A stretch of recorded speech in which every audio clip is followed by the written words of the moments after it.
අද ඔයාලට මම කියලා දෙන්නේ මෙන්න මේ පතෝල කොහොමද මේ සුද්ධ කරගන්නේ. සුද්ධ කරලා ඊට පස්සේ කපා ගන්න විදිය. බලමු කොහොමද ඒක කරන්නේ කියලා. ගත්තාන් පස්සේ ඉතින් මේ මම ඉන්න රටේන් තියෙන පතෝල මෙන්න මේ විදියට. ඉතින් ඔබ දන්නද ලංකාවේ නම් ගොඩාක් දිග පතෝල තියෙනවා. ඉතින් ඒක සම්පූර්ණයෙන්ම මේ විදියට එකට මේ සුද්ධ කරගන්න පුළුවන්. නැත්තම් දෙකට කපලා ගන්නත් පුළුවන්. ඉතින් මේ වගේ පොඩි එකක් හම්බුනන් පස්සේ අපිට පුළුවන් මේ පිහියෙන්ම මේ විදියට මේ විදියට මේ අලු පාට ගතිය යන සුද්ධ කරගන්න මේ විදියට. මේ විදියට අපි සුද්ධ කරගන්න.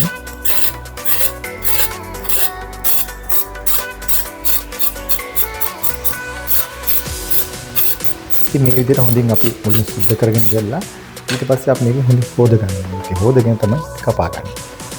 ඉතින් කරන්නේ මේ සමෝහදේ තියෙන මේ වගේ දෙපැත්ත මේ විදියට කපලා අයින් කරගන්න.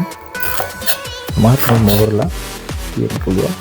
ඊට පස්සේ මේක දිග නම් අපිට පුළුවන් මේ විදියට දෙකට වෙන් කරගත්තා. ඊට පස්සේ මැදින් මේ විදියට පලාගන්න.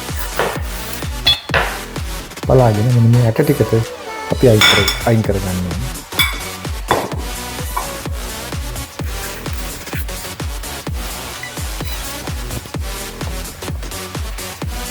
මේ විදිහට අපි ඇට අයින් කරගන්න. ඊට පස්සේ අපි මේක කපා ගන්න පුළුවන් මේ විදිහට. මේක රවුම් එක කපන්න පුළුවන්. නැත්නම් මේ විදිහට අඟලේ වගේ ප්‍රමාණය කපලා ඊට පස්සේ මෙන්න මේ වගේ තීරු කපන්න පුළුවන්. ලොකුවට කපන්නේ නැහැ. මොකද නැත්තම් මේ තැම්බෙන්න වෙලා යන නිසා අපිට මේ විදිහට